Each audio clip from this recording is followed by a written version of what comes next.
Niagara জলপ্রপাতের মহিমা এবং রহস্যের মধ্যে স্বাগতম, যেখানে প্রকৃতির অপার শক্তি এবং মানুষের অভিযানের গল্প মিলেমিশে একাকার। এই ভিডিওতে আমরা নায়াগ্রা জলপ্রপাতের পুরো ইতিহাস, ভূতত্ত্ব, পর্যটন এবং সাংস্কৃতিক গুরুত্ব অন্বেষণ করব, যা আপনাকে একটি বিস্তারিত যাত্রায় নিয়ে যাবে। শুরু করা যাক সেই সময় থেকে যখন এই জলপ্রপাতের জন্ম হয়েছিল, প্রায় 12,000 বছর আগে, শেষ বরফ যুগের শেষে। তখন উত্তর আমেরিকায় বিশাল হিমবাহগুলো গলে যাওয়ার ফলে বিপুল পরিমাণ জলের ধারা ছুটে আসে, যা গ্রেট লেকসের জন্ম দেয় এবং নায়াগ্রা নদীর পথ তৈরি করে। এই জলধারা নায়াগ্রা এসকার্পমেন্ট নামক একটি খাঁড়া গালু পাহাড়ের ওপর দিয়ে পড়তে শুরু করে, যা নিউ ইয়র্ক থেকে অন্টারিও, মিশিগান, উইসকনসিন এবং ইলিনয় পর্যন্ত বিস্তৃত। প্রথমে জলপ্রপাতের অবস্থান ছিল বর্তমান লুইস্টন, নিউ ইয়র্কের কাছে, কিন্তু ক্রমাগত ক্ষয়ের ফলে এটি উজানের দিকে সরে এসেছে, এখনকার অবস্থানে পৌঁছেছে। নায়াগ্রা জলপ্রপাত আসলে 3টি জলপ্রপাতের সমন্বয়: আমেরিকান ফলস, হর্সশু ফলস, যা কানেডিয়ান ফলস নামেও পরিচিত, এবং ব্রাইডাল ভেল ফলস। হর্সশু ফলস সবচেয়ে বড়, যার প্রস্থ প্রায় 792 মিটার এবং উচ্চতা 57 মিটার। প্রতি সেকেন্ডে প্রায় 6,81,750 গ্যালন জল এর উপর দিয়ে পড়ে, যা এটিকে বিশ্বের সবচেয়ে শক্তিশালী জলপ্রপাতগুলোর একটি করে তোলে। ভূতত্ত্বের দিক থেকে নায়াগ্রা নদী এবং গ্রেট লেকস বেসিন শেষ বরফ যুগের উত্তরাধিকারী। প্রায় 18,000 বছর আগে উইসকনসিন হিমবাহের গলে যাওয়ার ফলে লেক ইরি থেকে জল লেক অন্টারিওতে প্রবাহিত হয়, যা নায়াগ্রা এসকার্পমেন্টের উপর দিয়ে পড়ে। এই এসকার্পমেন্টের শিলাস্তরগুলো প্রায় 400 থেকে 440 মিলিয়ন বছর পুরনো, যা একসময় গ্রীষ্মমণ্ডলীয় লবণাক্ত সমুদ্রের তলায় গঠিত হয়েছিল। গ্রেট গর্জের শিলার লেয়ারগুলো এই প্রাচীন সমুদ্রের স্মৃতি বহন করে, যেখানে কোরাল রিফের মতো প্রাচীন জীবনের চিহ্ন পাওয়া যায়।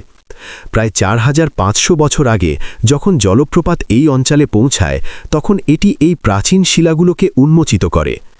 আজও জলপ্রপাত ক্রমাগত ক্ষয় হচ্ছে, প্রতি বছর প্রায় 30 সেন্টিমিটার করে পিছিয়ে যাচ্ছে, যদিও মানুষের হস্তক্ষেপের ফলে এই হার কমেছে। নায়াগ্রা জলপ্রপাতের ইতিহাস শুধু ভূতত্ত্বীয় নয়, এটি মানুষের সাথেও জড়িত। স্থানীয় আদিবাসী জাতি যেমন নিউট্রাল, সেনেকা এবং অন্যান্য আইরোকোয়াইজ জাতি এই জলপ্রপাতকে পবিত্র স্থান হিসেবে দেখত। তারা এটিকে থান্ডারিং ওয়াটার নামে ডাকত এবং এর চারপাশে বাস করত। ইউরোপীয়রা প্রথম এটি দেখেন 1678 সালে, যখন ফাদার লুইস হেনেপিন নামক একজন ফরাসি পুরোহিত এটির বর্ণনা করেন।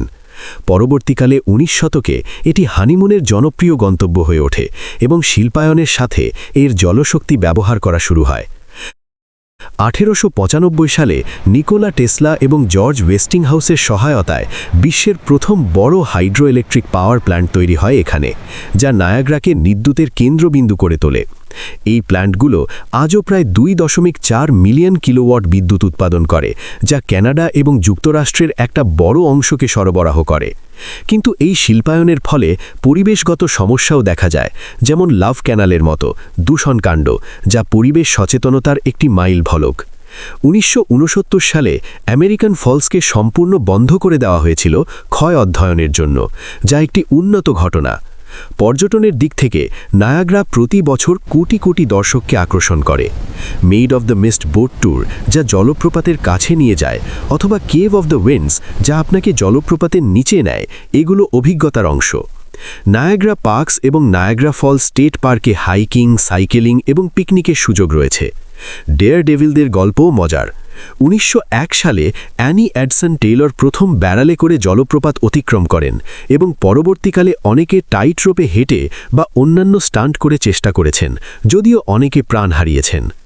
আজকের দিনে এমন স্টান্ট নিষিদ্ধ, কিন্তু এরা নায়াগ্রার লেজেন্ডের অংশ। পরিবেশগত দিক থেকে নায়াগ্রা একটি অনন্য ইকোসিস্টেম, যেখানে প্রাচীন কোরাল রিফের চিহ্ন রয়েছে এবং বিভিন্ন প্রজাতির পাখি এবং উদ্ভিদ বাস করে। কিন্তু জল প্রবাহ নিয়ন্ত্রণ এবং দূষণের কারণে এর সংরক্ষণ একটি চ্যালেঞ্জ। ভবিষ্যতে ক্ষয় নিয়ন্ত্রণ এবং পর্যটনের ভারসাম্য রক্ষা করা গুরুত্বপূর্ণ। শেষ করার আগে, নায়াগ্রা শুধু একটি জলপ্রপাত নয়, এটি প্রকৃতি এবং মানুষের সম্পর্কের প্রতীক। এর গর্জনকারী জলধারা আমাদের স্মরণ করিয়ে দেয় যে পৃথিবী আমাদের ধারণার চেয়ে কতটা গতিশীল এবং সুন্দর। আশা করি এই যাত্রা আপনাকে অনুপ্রাণিত করেছে।